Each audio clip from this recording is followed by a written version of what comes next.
听了这2个有关世界末日的预言，你有什么感想？今天来分享一个1万多年前远古高等科技文明的，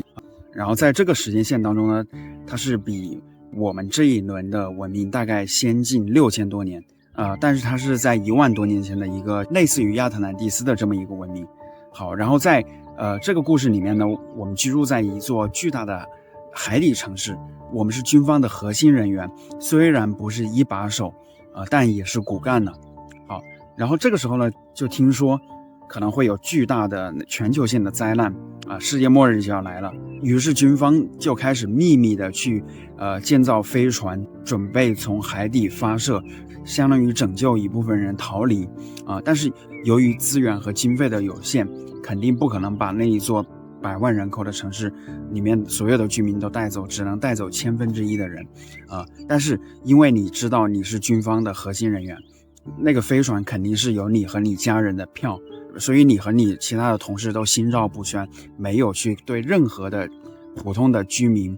邻居说这件事情，因为为了避免引起不必要的恐慌嘛。好，然后呢，结果飞船发射的这一天到了，你和你的妻子嘛都已经穿好那个宇航服，准备进入船舱了。可是这个时候你太太的座椅出了点故障但是迫在眉睫嘛，马上就要发射了。然后这个时候你什么都没有多想，你决定把你的座位让给你的妻子，而你与更大多数 99.9% 的人，那些市民们一起留下来。好，然后飞船就顺利的发射走了嘛。结果呢，到了那一天，就是传说中世界末日的巨大海啸的那一天发现只是一个3、4级的一个局部的一个地震它虽然是有一些颠簸，也有一些建筑物有一定的损坏，但是并没有之前大家所想象的那种全球性的灾难。而其他的市民呢，照样的各就各位的去运转了，然后那座城市照样是马照跑，舞照跳。结果又等了几个星期、几个月，你就意识到当时逃走的人，他们80%是出了故障，出了事儿了，不然的话他们绝对会回来联系你的。但是你始终没有把那件事情说出去，你一直就是把这个秘密烂在了自己的心里然后那座城市就在无政府的状态下一直又运行了几十年，直到你生命的终结，你都没有把这个秘密告诉任何人它虽然是无政府的状态，但是秩序一直都非常的良好。然后又过了几百几千年吧，后来那座城市彻底的跟外界隔绝了但是所有的居民基本上都相安无事。可是呢，又过了几百几千年，在一场真正的那种10级、9级的地震当中那座城市彻底的消失在了海底。好就不知道你听到这个预言有什么样的感受。就我们现实的生活往往是非常的平淡的，不会像电影里面所讲的、所投射的那样充满了个人英雄主义我们要去像蝙蝠侠、蜘蛛侠一样去救很多人真正的人也没有说有那么高的牺牲精神，比如说把那个消息泄露出去。真正自以为是聪明的人反而出了事儿而那些不知道的好像很愚昧的大多数的市民反而都幸存了。而在那个最关键的时刻，恰恰是因为爱救了你，你当时那一刻你是选择无私的、无条件的把座椅留给你的妻子，而恰恰是因为这种爱、这种无私的举动拯救了你的生命。对第二个故事呢他讲到了相当于是有某一位好莱坞明星吧你可以把它想象成是汤姆克鲁斯好，但是不要有代入感就是在拍电影然后又长得很英俊又年轻，然后演技又好，最后就是功成名就嘛，名利荣誉金钱什么都有了但是呢，他一直相信一个秘密的宗教因为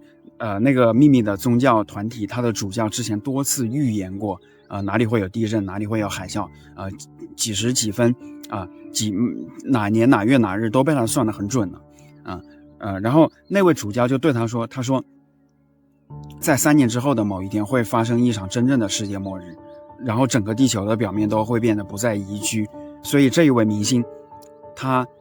就早早的未雨绸缪，把他所有的资金、所有的积蓄都用来投资，建造了一个储存了好多年粮食的一个地下的地堡。好，然后结果就在预言的那个世界末日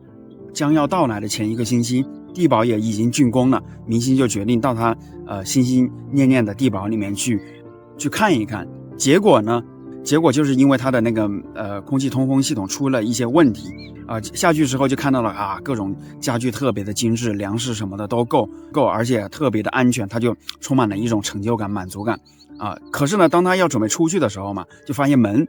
坏了，自己被反锁在里面了，而且周围的那个通风氧气循环系统也出了点问题，结果最后他就被逼死在了地堡，于是他就那样消失了。过了几个星期，到了真正预言的那一天，世界末日来临的时候呢，也又只是发生了一起普通的自然灾害，只是局部性的有一定的人口死亡，但是对于整个地球来说，地球还是照转，大部分人无知的这些人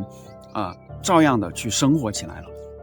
我就不知道你在听了这2个有关世界末日的预言，你有什么感想？我的感想就是不折腾，就是实际上大部分的那些所谓的预言它都是调动人心中的恐惧嘛，然后通过恐惧操纵我们去做一些事情。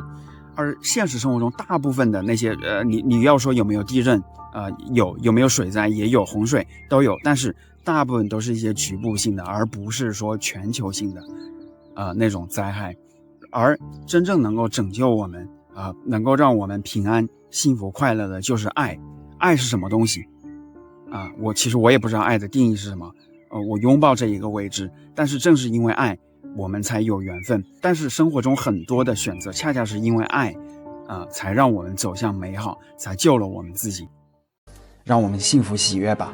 因为我们如今正在经历的疯狂实际上是一种幻象，它逼着越来越多的人觉醒。可是呢，我们也要同情那些没法觉醒的人，因为世间的种种现象造成了我们个体与灵魂的分离。我们会在螺旋上升的水晶上继续我们意识的进化，我们正在获得内心的勇气，将自己交给了灵魂，迈向了完全未知的领域。我是谁？我来到这个世界上究竟要做什么？进化的新阶段已经开始，意识到无限的爱会让我们开启一场前所未有的灵魂旅程。好，非常感谢剩下的章节呢，我们会在下周更新，请订阅支持一下吧。